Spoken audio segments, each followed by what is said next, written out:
So hey everyone, welcome back to another quick and very interesting tutorial where in this quick tutorial I'm going to show you how you can create pixel based QR codes online without any software. Now in order to do it, all you need to do, so just simply open up any of the browser you have. Here you have to search for qrbtf.com.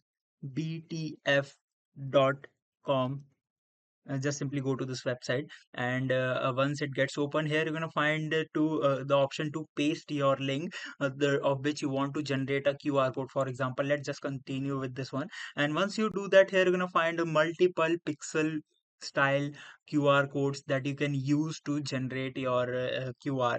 For example, let's select this one, and here you're going to see the QR have been generated for this link. If someone scans this, they're directly redirected to that one, and there are multiple settings that I can tweak to customize my QR.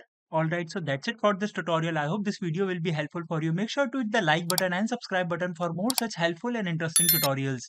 See you in the next one. Take care.